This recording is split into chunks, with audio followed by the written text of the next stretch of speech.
warahmatullahi wabarakatuh. Perkenalkan, saya Elinur Komaladewi dari Prodi Pendidikan IPS Fakultas Ilmu Sosial Universitas Negeri Yogyakarta.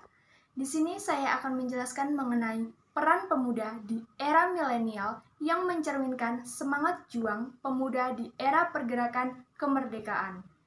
Berikut videonya. Selamat menyaksikan. Pancasila tidak dapat dipisahkan dari sejarah negara Indonesia. Seperti apa sih sejarah negara Indonesia ini?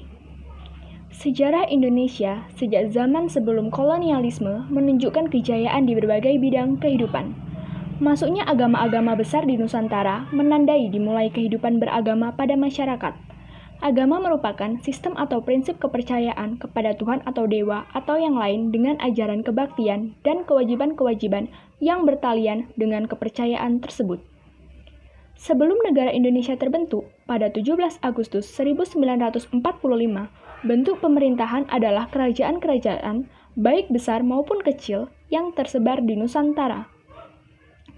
Awal abad ke-16, bangsa Eropa mulai masuk ke Nusantara, dan terjadilah perubahan politik, kerajaan yang berkaitan dengan perebutan hegemoni.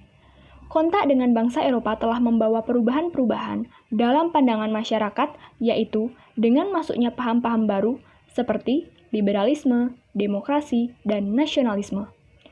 Paham-paham tersebut sebenarnya telah muncul abad 18 di Eropa, tetapi masuk dan berkembang di Indonesia baru abad 20 awal, kecuali liberalisme. Semangat nasionalisme semakin menyala dalam diri tokoh nasionalis Indonesia. Peristiwa sejarah yang menguatkan nasionalisme Indonesia adalah Sumpah Pemuda, 28 Oktober 1928.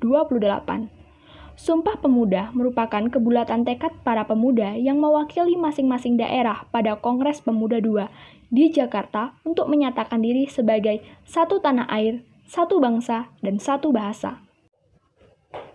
BPUPKI dibentuk untuk menyelidiki usaha-usaha persiapan kemerdekaan Indonesia. Sidang pertama BPUPKI membahas tentang dasar-dasar Indonesia. Perjuangan bangsa Indonesia di dalam mengusir penjajah dimulai sejak zaman kerajaan-kerajaan tetapi bersifat parsial. Datangnya Jepang menambah penderitaan kaum pribumi, sehingga rakyat banyak yang menderita dan tersiksa. Pada akhirnya kekalahan Jepang melawan sekutu telah memberi berkah tersembunyi bagi bangsa Indonesia untuk mewujudkan negara Indonesia tanpa campur tangan pihak asing. Walaupun BPUPKI dibentuk oleh Jepang, tetapi aktivitas sidang-sidang BPUPKI tetap didominasi oleh pemikiran para tokoh-tokoh pendiri bangsa yang telah terbukti perjuangannya sejak lama. Dunia saat ini telah memasuki era milenial, di mana era ini disebut sebagai masa di mana teknologi berkembang dengan pesat dan menjadi sebuah gaya hidup bagi para generasi di dalamnya. Perjalanan panjang negara hingga saat ini tidak lepas dari warna-warni yang diberikan pemuda yang peduli pada bangsa dan negaranya. Seperti pidato Insinyur Soekarno, "Beri aku 10 pemuda, maka akan kuguncangkan dunia."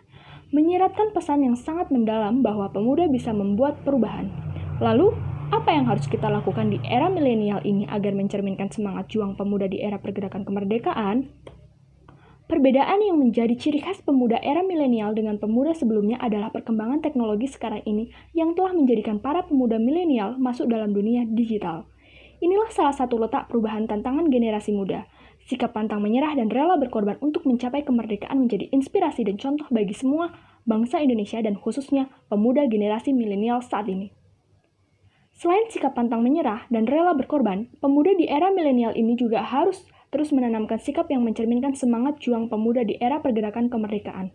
Contohnya, tetap bersaudara meskipun berbeda, seperti semboyan negara kita, Bhinneka Tunggal Ika. Selanjutnya adalah menyempurnakan penggunaan bahasa Indonesia, karena bahasa Indonesia adalah bahasa persatuan negara kita. Dan yang terpenting adalah kita harus menumbuhkan sikap nasionalisme dan patriotisme.